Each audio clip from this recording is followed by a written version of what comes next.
Well, welcome everybody. It's a 12:15, so I think we should start. I'm Gigi Barnhill, a board member of the Historical Society. It's great to see so many members of the South Congregational Church and the Thursday Club and the Wednesday Club and the Historical Society and many other organizations that are represented here. Our speaker today is Sheila Rainford, who most of you know. She's the longtime clerk of the South Amherst United Congregational Church. And she'll speak about the community that founded the church. It's sort of the first part of a multi-part book, I guess, that will be coming out in a few years, 2024, when the church celebrates its 200th year, which is pretty extraordinary. Sheila's been clerk of the church for 20 years and is also the church historian, so she's well situated to pore through their records. Sheila came to Amherst as a UMass student, class of 1965, and like many UMass students, never has left. She's still here, which is wonderful. She became a member of the South Church in 1970. Philip Ives, the clerk of the church for 27 years, groomed her to carry on his important work, and she served, as I said, as clerk for about 20 years and continues to do so. She has assisted Marjorie Atkins Elliott with her research and publication of North of Norwalk, a book of South Amherst history, and with Ruth Jones, who is here, she co-edited and contributed several of the articles to Harvesting History, a collection of essays about the history of Amherst farms. But please welcome Sheila Rainford. Thank you. It really pleases me to see so many people here today. It also pleases me, or I should say I'm grateful to the people of the past, our forebears of this community, for their community, commitment, and caring. Everybody has a story, and bless these people, they wrote them down. And the younger people kept them. The archives at the church are just incredible. When the society was founded, before the meeting house was built, they immediately began a book of records, which is a tome about like so, that sits at the church. But in 1974-75, when we were celebrating our sesquicentennial, the church established an archives committee, and we were funded to buy archival boxes and files, and were able to join in on a microfilming project that the Jones Library was doing. And it was a huge community effort. Jack Kendall, who was the curator of special collections at the UMass Library, created what they called the targets, so they would know what to take a picture of. And a copy of that film is in a vault in Holyoke. Is a copy at the Congregational Library in Boston, which is a great resource if you're interested in the history of Congregational churches. And there's a copy at the Jones Library.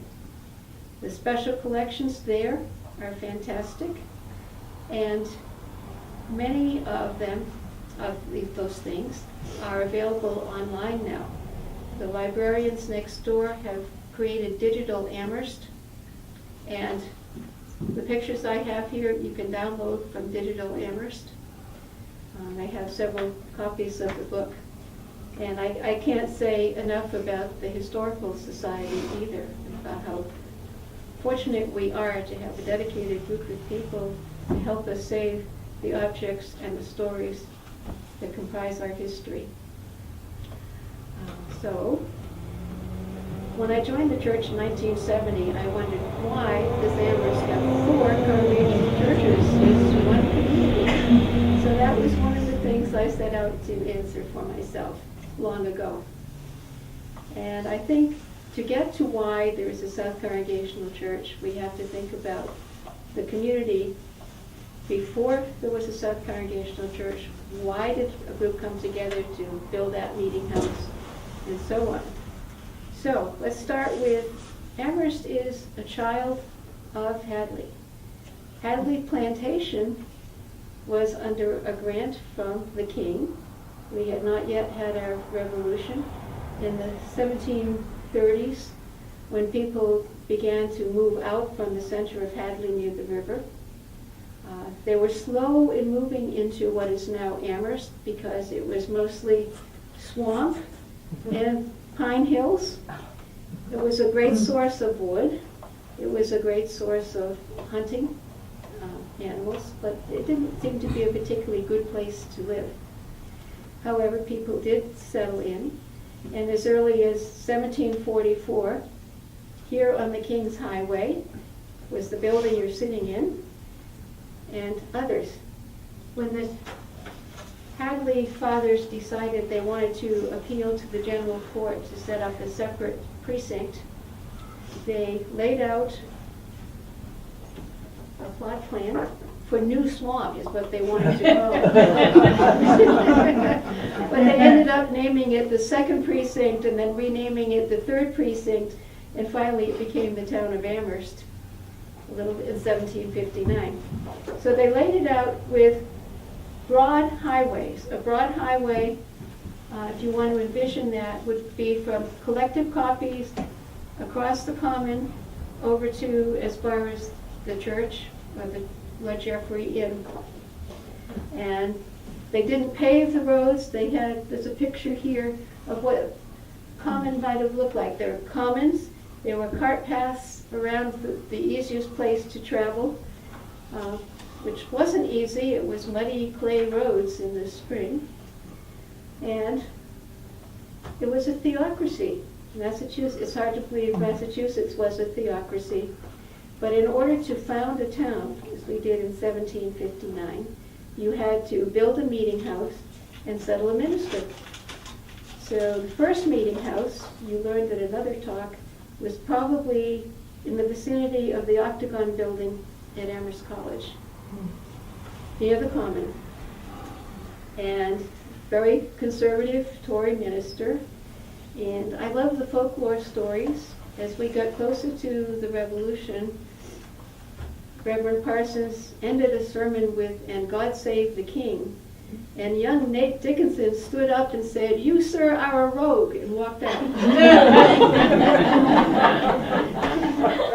So I guess there began the controversy that resulted in Second Church being built where the Jewish Community Center is now. That was originally the Second Congregational Church. And at first, it was just a building where the rebels decided to meet. They petitioned the town fathers to build their own meeting house, and the town fathers said no. So they went to the general court and got permission. So that, there was no love lost right then. So they went ahead and they built the house. They claimed that they needed it because it was so far to come to the center of town to First Church on the weekends. But the real reason was that they didn't like the conservative pastor who was the pastor of the son of the previous pastor. So they established the Second Church. Well, that neighborhood, Amherst formed villages around the commons in the Broadways.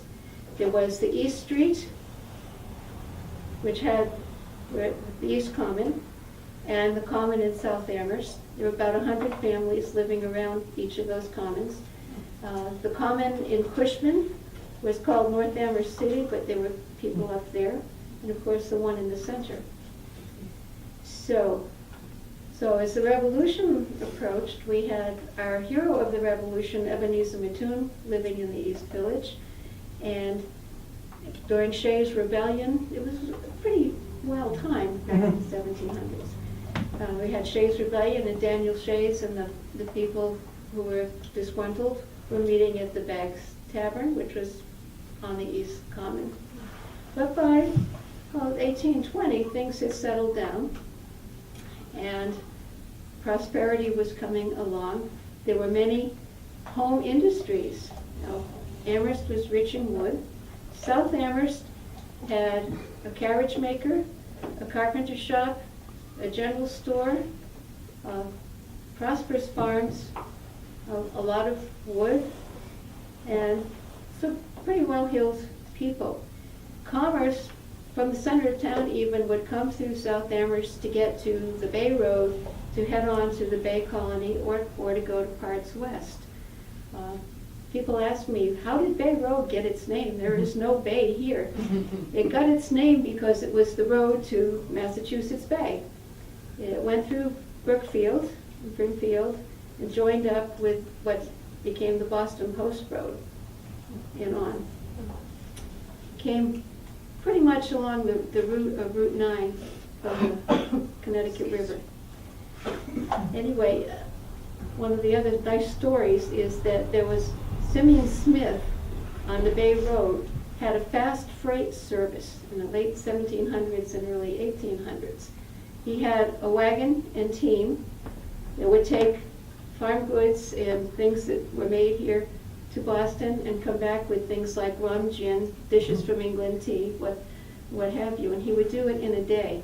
He would change teams in Brimfield and go on. They treated horses differently back then. Anyway, some of the things that were made in South Amherst about the time that the church was being built were made of wood. The most famous being wood planes. There are some samples here. People still collect them today, and as someone said this morning, they still use them today too. They're still sharp. We build well. So, we have two churches. We have a settled group of 100 or so people, and they decided, it is a long way to Amherst. From Jonathan Bridgman's house on Bay Road, the brick house just before you go up the steep hill into Belchertown. From there, it's 1 mile to Southeast Street. From there, it's about 3 miles to South Church. From South Church, it's another 3 miles to either First or Second Church. So they really did have a reason to build their own meeting house. Okay, so May 3rd, 1824, a preliminary agreement was signed by 75 subscribers, all of them men. The subscribers promised to build the meeting house and pay for it. Money was in short supply, so they supplied other things. Nathan Dickinson gave the land. He had, or his family had drawn lots when the town was laid out. And Philip Goss was a builder, and he said he would build. It's amazing to me how they dragged 1,000-pound, 2,000-pound pieces of granite from the Pelham Hills to form the foundation of the church. But it hasn't moved in almost 200 years. It's a solid foundation. They built well. And it's also amazing about the wood. Some of the subscribers provided wood, some provided transportation, horse and wagon, others provided work, others provided food for the workers, food for the horses and the oxen, and so on. The wood for the church came from our Mount Holyoke range. It was an old growth forest. They had big chestnut trees, they had hard pine trees, and they cut them by hand, hewed them by hand, and built the building. They didn't have a crane to put the roof trusses up, but they found a way to do it with ropes and pulleys.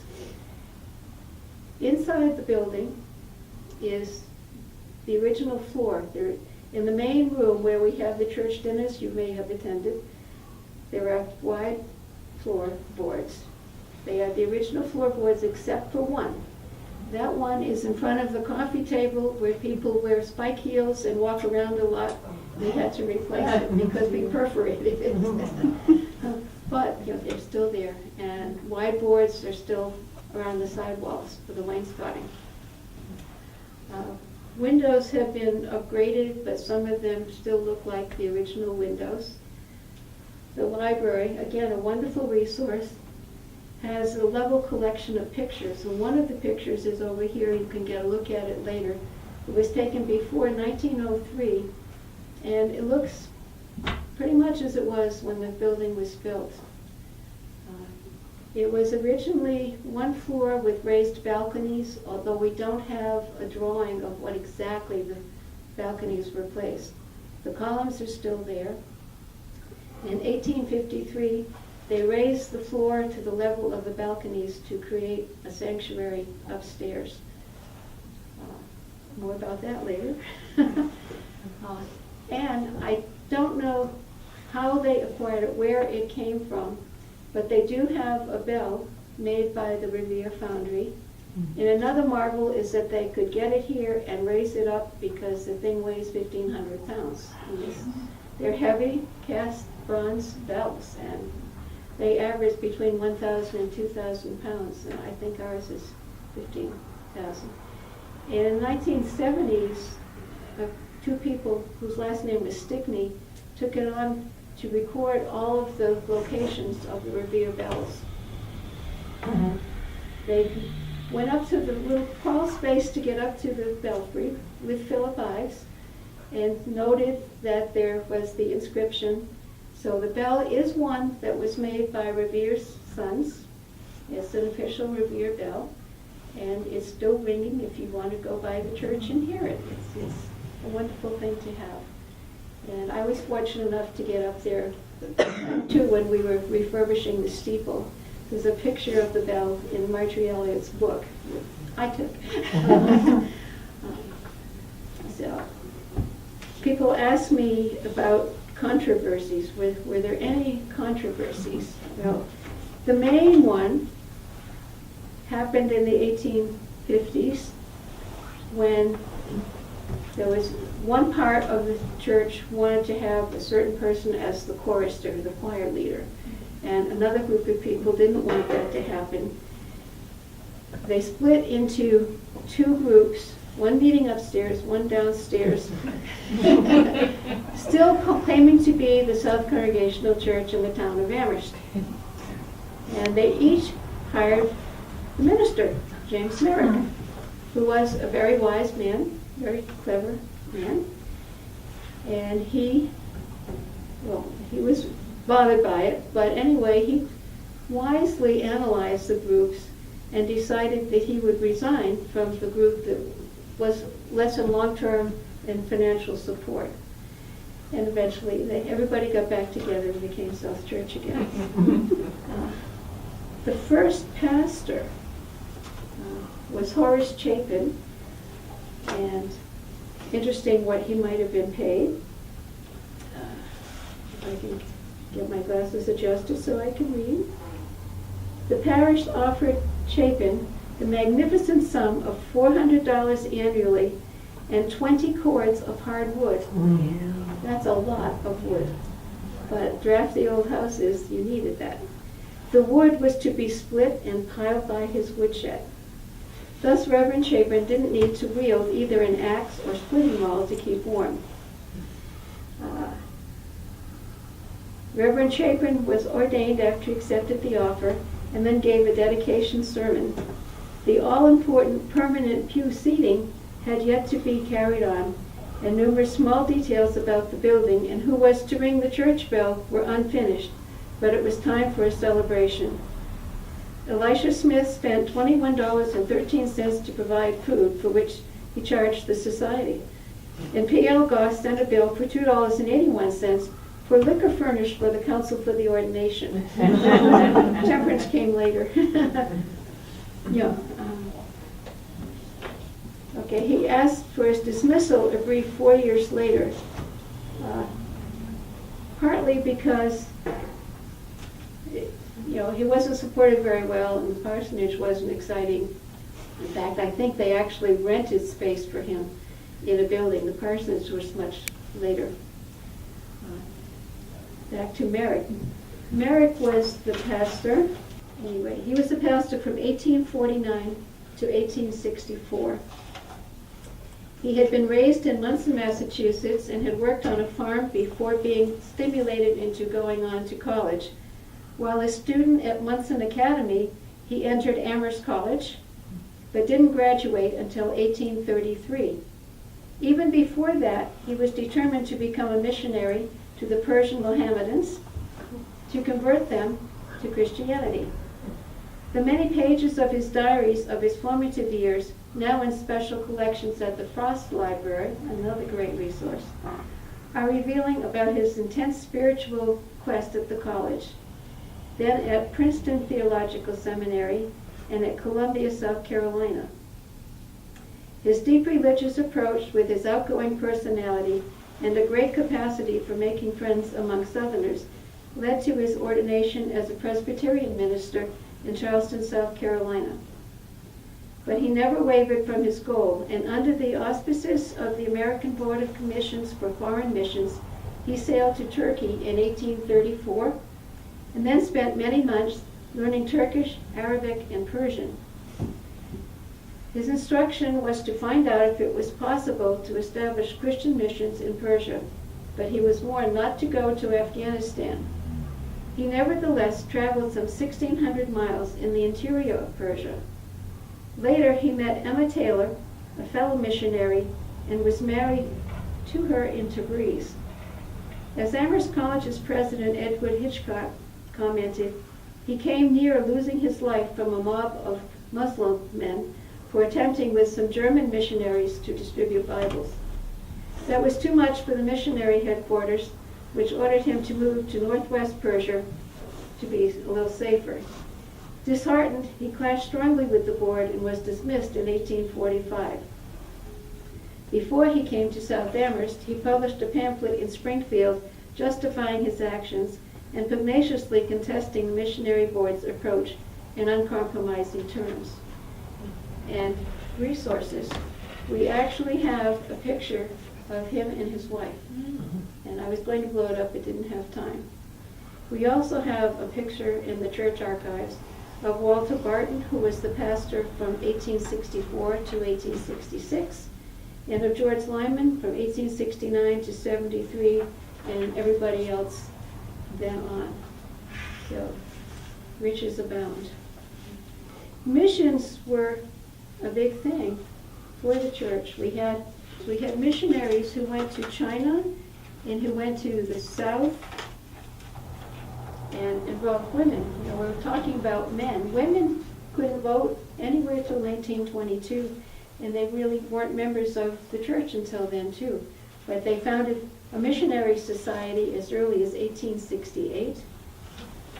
So 1834 to 43, the Reverend Merrick was in Persia. 1854, the congregation sent $8 to benefit fugitive slaves. In 1855, $20 was sent to the Massachusetts Emigrant Aid Society to promote liberty, learning, and religion in Kansas. In 1865, $14 was sent to Mount Holyoke Seminary. In 1868, the Ladies' Benevolent Society was formed, with 50 members and 20 honorary members. In 1868 until 1882, Amelia Nutting Hannum, who lived in South Amherst, went with her husband to serve in Minnesota. And in the Civil War, they raised money for the soldiers. And folklore is that the green in South Amherst is called Fiddler's Green because it was a mustering place for the Civil War soldiers. I don't know whether that's the real reason or not. 1881, the ladies formed the Missionary Society, led by Nellie Ives, who's an outstanding figure in the church, Philip Ives' mother, and Mary Atkins Miller, who was mother to Marjorie Atkins Elliott and Howard Atkins of the Apple Atkins fame. In 1882, Amelia Nutting went with her husband to Tennessee. In 1886, a home missionary society was formed, and Mrs. Atkins was chairman of the group. The church has the missionary dishes because the ladies had an annual tradition of inviting a missionary to come to speak and show their clothing and all. And they had a very formal silver tea, which was very nice. Another one went to Louisiana. More went to Louisiana. I'm looking for South China. 1918, this is later. Annie Kenfield went to Foochow in South China. The Bridgman family were missionaries to China and did a lot to open up commerce with China between Amherst and China. Clara Nutting went to China to serve as a medical missionary. She was a doctor. And some others went. So we follow in the tradition. We still are very mission-oriented, and women are very active. And I think maybe I'll close here and ask for questions, help to point you to resources. I'm willing to hang around later to show you things and answer questions. Questions, comments? Yeah? How long has the current parsonage been a part of the church for the parson to live in? Is that comparatively recent?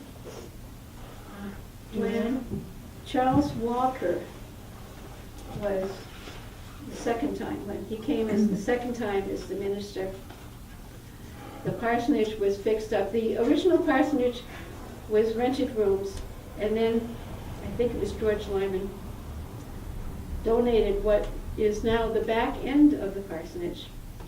And when Charles Walker and his wife needed a larger space if they were going to stay as pastors, the church moved the original old front of the parsonage down Middle Street.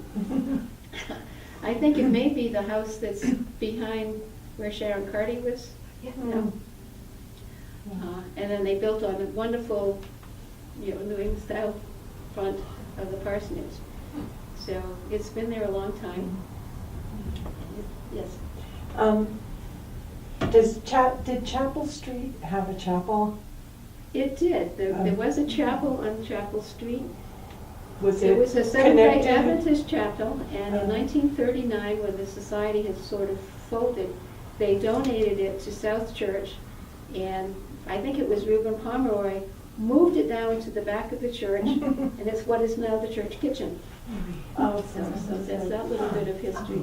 There's a picture. It was just a little, it just moved it down the street and put it in place. Yes. What sort of things are in the archives, and how do you access the archives? Okay, you access them through me or through the church secretary. As I said, we have that book. I have a copy of most of the books that are here. There are albums of pictures, and of course we have the records, like baptism records, membership records going back to the beginning. As I said, they started the book of records when they started the society. So you would recommend making an appointment with either you or the secretary? Right. Is there something particular that you're looking for? Yeah, I'm looking for marriage certificates, and what I'm specifically looking for is who were the witnesses of these two couples that I'm researching. Okay.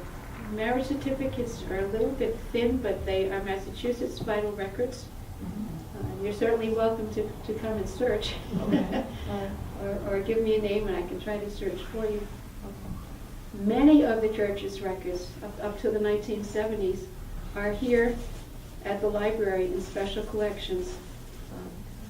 All of our annual meeting booklets, which are records of just about everything, are in this special collections, so you could access them there also. Okay. Do you know there was a South Amherst Grange? Did they meet in the church? The South Amherst Grange did meet in the church.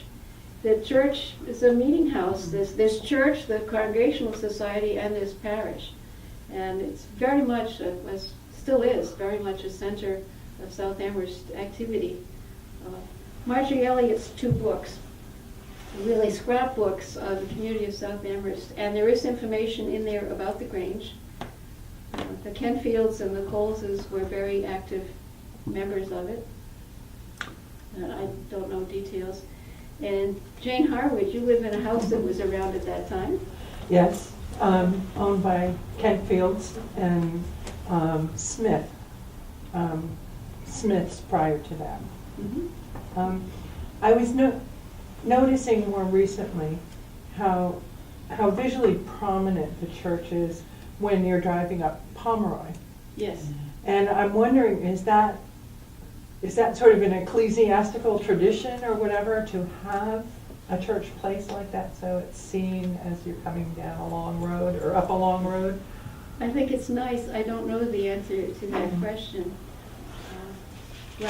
Pomeroy Lane is there because the Pomeroy family was there doing so much work. And actually pretty early on, so you see paths from the West Street to the East Street when you're by the Common. I don't know why that is, but I think it's nice. Yes. I was curious about 1854 when they gave money to a fugitive slave. Do you know the name of the slave? Was it Anthony Burns? I don't know the name.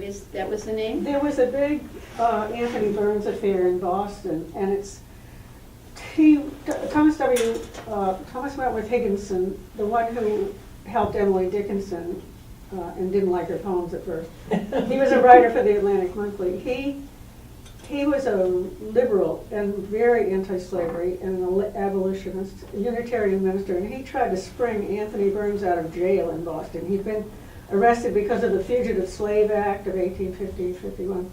You had to send them back to their masters if you found a fugitive slave.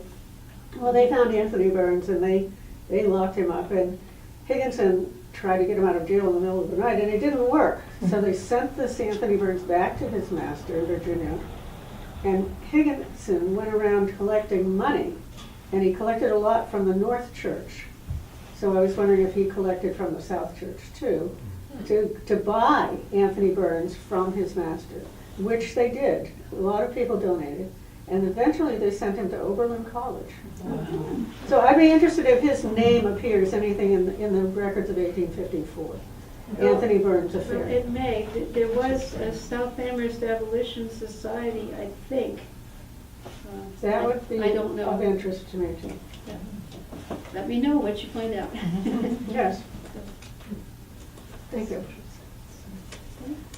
In the second church, I know there's a record of having a speaker on abolition, and after that, the church voted not to do that again.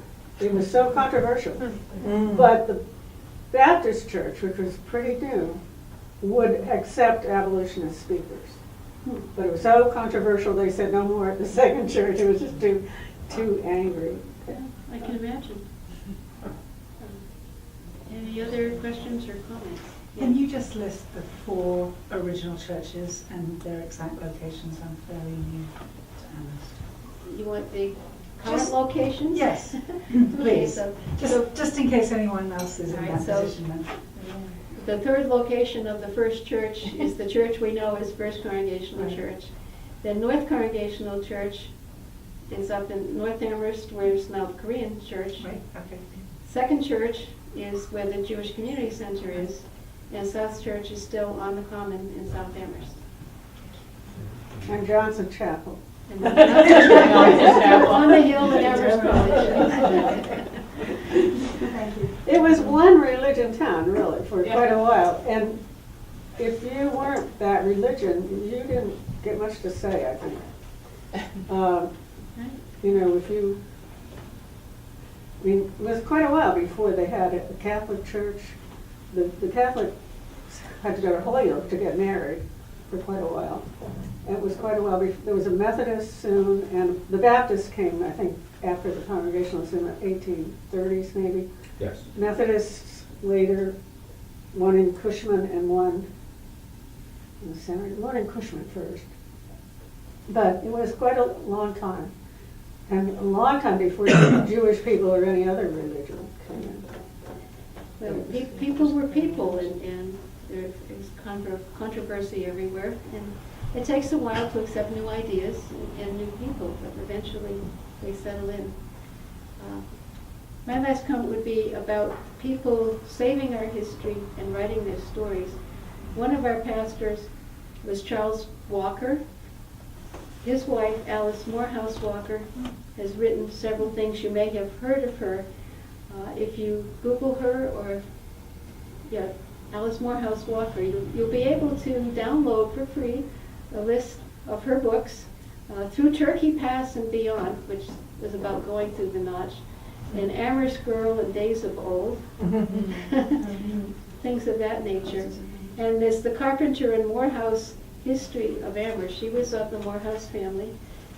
But 1899 is this wonderful tome that town meeting records, pictures of outstanding citizens, lists of streets, you name it. It's in that book. Lists of ministers.